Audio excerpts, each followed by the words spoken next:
Psychology के आवास या शेल्टर नामक चैप्टर के सेकंड एपिसोड में या उसके बचे हुए रिमेनिंग पार्ट्स में हम ये देखेंगे कि विशिष्ट आदिवासी आवास। अब देखिए, ये जो टॉपिक है ये सिर्फ यही काम नहीं आता, ये जीएस में भी नॉर्मली काम आ सकता है। खासतौर से जो ज्योग्राफी वाला जो पोर्शन है उसमें ये काम आता है।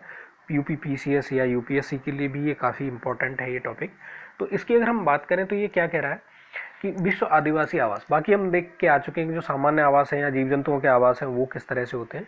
तो विशिष्ट आदिवासी आवास की अगर हम बात करें तो इनमें हम देखेंगे विकी अप्स। तो विकी अप्स क्या होते हैं? ये उल्टे यू आकार के वृक्षों द्वारा निर्मित जानवरों की खाल से ढके छोटे प्रवेश द्वार वाले ये अमेरिका की अपाचे जनजाति द्वारा बनाए जाते हैं। अब आपको यहाँ पे क्या क्या मिला? एक तो ये आवास क्या है, दूसरा अपाचे जनजाति कहाँ पे पाई जाती है, ये अमेरिका की एक जनजाति है। सेकंड आवास के रूप में हम बात करेंगे होगान की। तो होगान क्या है? ये पूर्व की तरफ प्रवेश द्वार इनमें मिलेगा। चिमनी वाले एवं बिना खिड़की वाले ये घर दक्षिण पश्चिम अमेरिका की नवाजो जनजाति द्वारा बनाए जाते हैं। ठीक है। चिकीज की अगर हम बात करें तो भूमि से कुछ फीट ऊपर लकड़ी के प्लेटफॉर्म एवं छप्पर की छत वाले गर्म व दलदली जलवायु हेतु उपयुक्त यह घर फ्लोरिडा के सेमिनोल इंडियंस द्वारा बनाए जाते हैं। जैसे रेड इंडियंस है वैसे ही सेमिनोल इंडियंस वहाँ की एक जनजाति है, उनके द्वारा बनाए जाते हैं चिकीज नाम के घर। तो मिलाने के लिए आ सकता है चिकीज, होगान और फिर इधर जनजातियां दे रखी होंगी, ऐसे मिलाने के लिए आ सकता है। या ये पूछ सकता है चिकीज निम्न में से किस एक महाद्वीप में पाए जाते हैं, किस एक देश में पाए जाते हैं, इस तरह से भी पूछा जा सकता है। या जनजाति पूछी जा सकती है, सेमिनोल इंडियंस कहाँ की एक प्रमुख जनजाति है, इस तरह से। चलिए आगे इसमें देखते हैं प्यूब्लोस। ये क्या है? यह घर दक्षिण पश्चिम अमेरिका के प्यूब्लोस इंडियंस द्वारा बनाए जाते हैं। ठीक। इस्बा, ये क्या है? ये त्रिकोणीय रंगीन घर रूस की ग्रामीण जनजातियों द्वारा बनाई जाती है। त्रिकोणीय रंगीन घर कहाँ की विशेषता है? ये रूस की ग्रामीण जनजातियों द्वारा। प्लैंक घर, ये क्या है? यह घर केदार या सेडर लकड़ियों से उत्तरी अमेरिका के उत्तर पश्चिम तट निवासी जनजातियों द्वारा बनाए जाते हैं।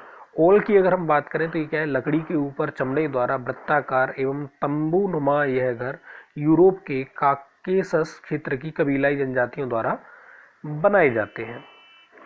छत्ताकार अगर हम झोपड़ियों की बात करें तो ये क्या है? पिग्मी जनजाति के लोगों द्वारा वृक्षों पर बनाई जाती है छत्ताकार झोपड़ियाँ। छत्ताकार मतलब समझ रहे हैं आप? षटकोणीय अवस्था में और एक दूसरे से सटी हुई इस तरह की, तो ऊपर बनाई जाती है वृक्षों के ऊपर। अब ये वृक्षों के ऊपर घर क्यों बनाते हैं भाई? जाहिर सी बात है कि जमीन पर क्या होगा, जो कीड़े मकोड़े इत्यादि हैं उनकी प्रकोप ज़्यादा रहा होगा। उस प्रकोप से बचने के लिए इन्होंने क्या किया होगा? जंगली जानवर, कीड़े मकोड़े, सांप बिच्छू इत्यादि से बचने के लिए क्या किया होगा कि ऊपर ये अपना इन्होंने बसेरा जो है वो बनाया होगा। छत्ताकार झोपड़ियाँ हो चुकी हैं आपकी। अब हम खाई मास की बात करें तो ये क्या है? अरब एवं सहारा की बद्दू जाति के लोगों के तंबुओं को हम क्या कहते हैं? खाई मास कहते हैं। ये बद्दू जनजाति क्या है? सेक्स वगैरह हम जो अब देखते हैं ये वही बद्दू जनजाति है, बस उसी के जो थोड़े से डेवलप हो चुके हैं, पैसे वाले हो चुके हैं, वो सेक हैं आजकल। बाकी जो जनजातियों के रूप में घूम रहे हैं वो क्या है? बद्दू हैं। और ये आपको सहारा से लेके अरबी के रेगिस्तान में, अरब के रेगिस्तान में ये हर जगह ये जनजाति मिल जाएगी। सान घर की अगर हम बात करें तो ये क्या है? कालाहारी मरुस्थल की बुस्मैन जनजाति द्वारा लकड़ी, पत्ती एवं खाल के प्रयोग द्वारा बनाई गई झोपड़ियाँ। तो बुस्मैनों के द्वारा जो झोपड़ियाँ बनाई जाती हैं उनको हम क्या कहते हैं? सान घर कहते हैं। लॉन्ग हाउस की हम बात करें तो यह घर छोटे होते हैं। यह अमेरिका की हीरो किस जनजाति द्वारा बनाए जाते हैं? हीरो किस जनजाति द्वारा इनको बनाया जाता है? वेतु की अगर हम बात करें तो यह घर छोटे एवं गोलाकार होते हैं जो अमेरिकी आदिवासियों द्वारा बनाए जाते हैं।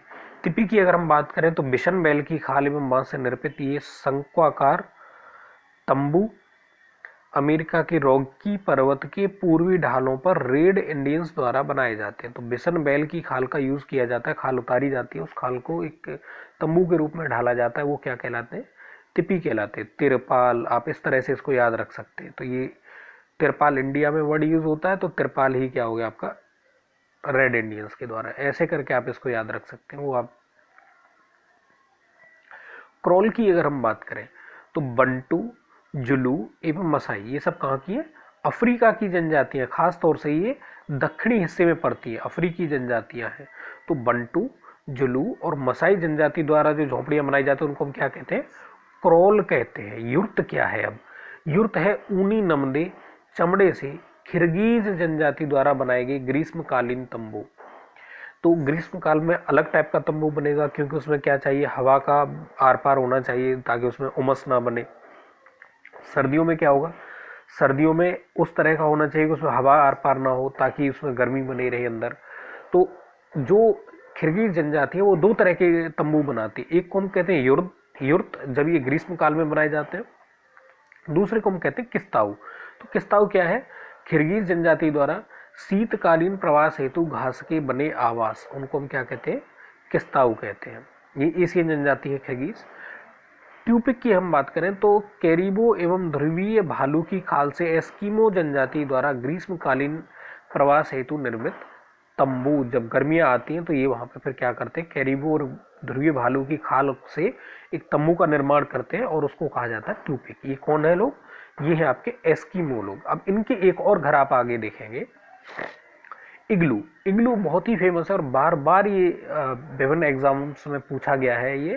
तो इग्लू क्या है, शीतकाल में एस्किमो जनजाति द्वारा हड्डी खाल एवं बर्फ, क्योंकि बर्फ की दीवारों के बीच मौजूद हवा गर्मी को बाहर जाने से रोक लेती है। रीजन भी कई बार पूछा गया है कि भाई इग्लू बर्फ से बनाए जाते हैं, तो आखिर जब बर्फ तो ठंडी होती है तो इसमें ठंड क्यों नहीं लगती है, तो उस तरह की बातें यहाँ पे पूछी जाती है। बने गुम्मद नुमा आवास, इनमें सील मछली की चर्बी जलाकर रोशनी प्राप्त की जाती है। ये भी क्वेश्चन सीटेट में पूछा गया है कि सील मछली की जो इग्लू होते हैं उसमें प्रकाश की व्यवस्था कैसे करी जाती है। तो ये सील का शिकार करते हैं लोग वहाँ पे सर्दियों में, और ये क्या करते हैं, पानी में गड्ढा खोद देते हैं, उसमें से मछलियाँ सांस लेने के लिए ऊपर आती हैं और वहीं पे ये शिकार करते रहते हैं। तो सील वालरस का ये जब शिकार करते हैं तो उनमें से जो चर्बी निकलती है उसको ये इकट्ठा करते रहते हैं, उसको ये खाने के काम में लेते हैं, और दूसरा उसका यूज होता है चर्बी के लिए वहाँ पे, सॉरी, रोशनी प्राप्त करने के लिए इसका प्रयोग किया जाता है।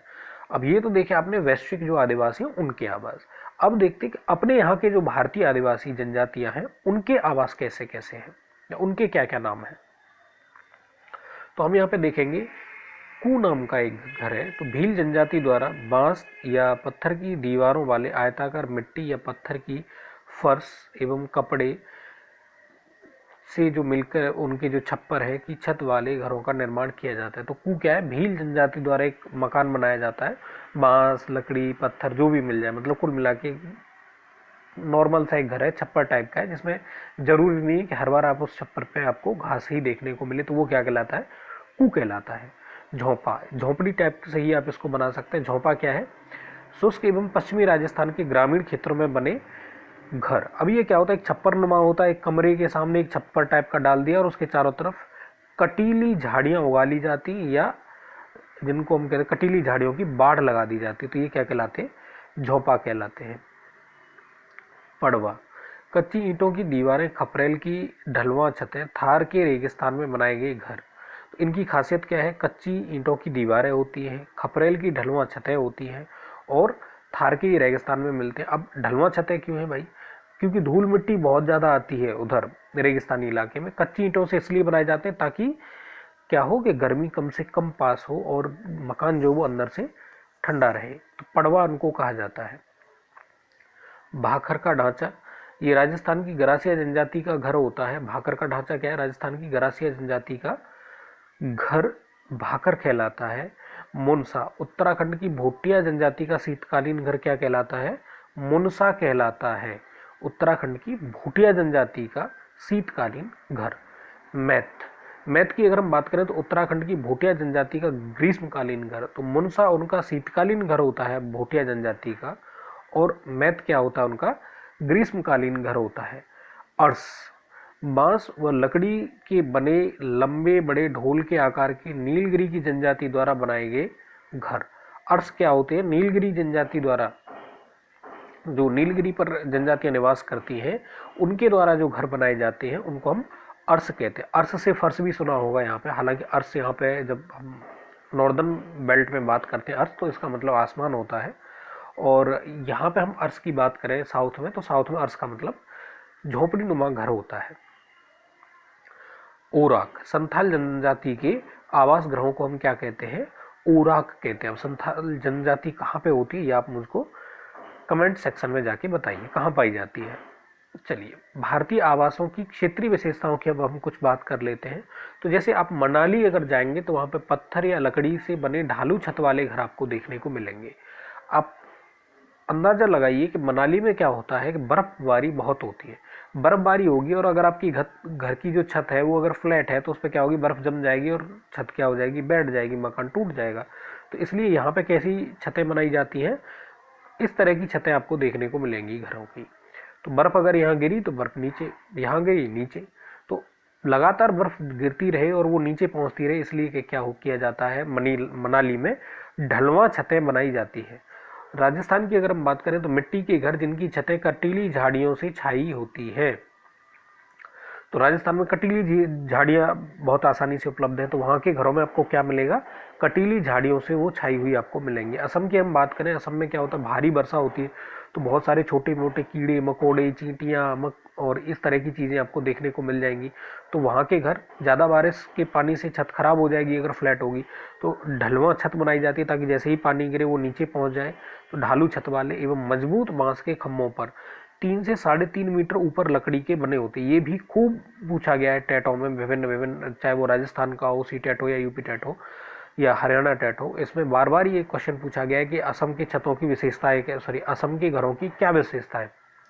ऊपर क्यों बनाया जा रहा है भाई, ऊपर इसलिए बनाया जा रहा है कि अगर मान लीजिए कीड़े मकोड़े आएंगे, ये इस तरह का कुछ स्ट्रक्चर मान लीजिए आप कि नीचे बांस खड़े होते हैं, ऊपर एक घर बना होता है और फिर उसके ऊपर क्या होती है, छत जो होती है वो ढालू होती है।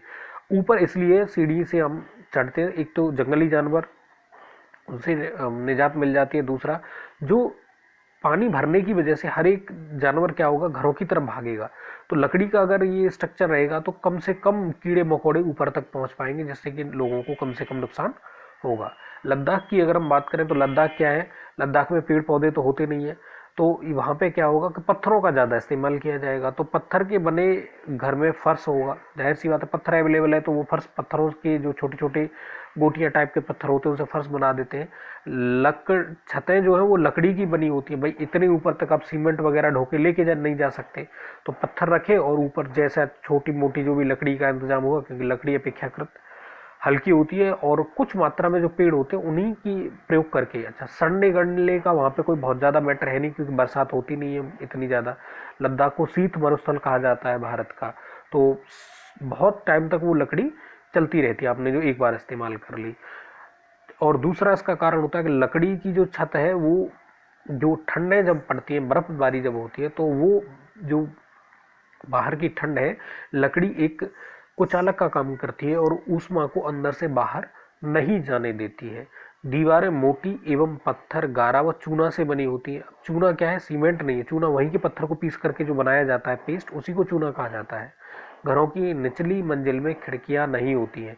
खिड़कियां क्यों नहीं होती हैं भाई, तेज हवा चलेगी, खिड़की होगी तो उससे क्या होगा कि घर के अंदर बर्फ पहुंच जाएगी, इस वजह से क्या है, नीचे के हिस्से में खिड़कियां नहीं बनाई जाती। ये रीजंस भी पूछे जाते हैं, तो आप इसको इसी तरह से याद करें कि घर की विशेषताएं क्या है, किस जनजाति की है और किस एरिया में वो घर पाया जाता है। तो ये चैप्टर इसी के साथ खत्म होता है। आज के एपिसोड में इतना ही। आप इस चैनल को ज़्यादा से ज़्यादा अपने दोस्तों में शेयर करिए। चैनल को अगर आपने अभी तक सब्सक्राइब नहीं किया है तो उसको सब्सक्राइब करिए। धन्यवाद।